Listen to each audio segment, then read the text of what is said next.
ఇంద్రుడి అహంకారానికి ప్రతిఫలంగా పుట్టిన ఒక మహాశక్తి మహాపురాణమైన గరుడ పురాణానికి మూలమయ్యిందని మీకు తెలుసా? మహాభారతం ఆదిపర్వంలో చెప్పబడిన ఈ సంఘటనే గరుడ పురాణానికి బలమైన ప్రేరణగా నిలిచింది. ఒకప్పుడు వాలాఖిల ఋషులు అనే వేలాది చిన్నకాయ ఋషులు ఉండేవారు. శరీరాలు అతి చిన్నవైనా వారి తపస్సు మాత్రం అపారమైన శక్తితో నిండినది. వారు చెట్ల కొమ్మలకు తలకిందులుగా వేలాడుతూ ధ్యానంలో మునిగిపోయేవారు. ఒకసారి దేవేంద్రులు కశ్యప మహర్షి యజ్ఞానికి అరణి తెచ్చేందుకు వెళుతూ తనకన్నా ఎంతో చిన్నవారైన వాలాఖిల ఋషులను చూసి ఎగతాళి చేశాడు. ఆ అహంకారానికి ఆగ్రహించిన వాలాఖిలులు ఇంద్రుడి కంటే శక్తివంతమైన దేవేంద్రుణ్ణి సృష్టిస్తాం అని తీవ్రమైన తపస్సు మొదలుపెట్టారు. ఈ పరిస్థితిని గ్రహించిన కశ్యప మహర్షి వారిని శాంతింపజేసి ఆ తపస్సు ఫలంగా ఇంద్రుని నాశనం కాకుండా లోకాలకు రక్షకుడిగా నిలిచే ఒక మహాశక్తి జన్మింపజేశాడు.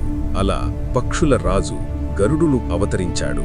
కాలక్రమంలో తన తల్లి కోసం గరుడు అమృతాన్ని తెచ్చే మహాయాత్రలో భాగంగా ఒక పెద్ద మామిడి చెట్టు డాలంపై కూర్చున్నాడు. అదే డాలంపై తపస్సు చేస్తున్న వాలాఖిల ఋషులతో సహా ఆ డాలు అకస్మాత్తుగా విరిగిపడగా గరుడు ఒక్క క్షణం ఆలస్యం చేయకుండా దాన్ని తన తొంగతో పట్టుకుని ఋషులను గంధమాదన పర్వతానికి సురక్షితంగా చేర్చాడు.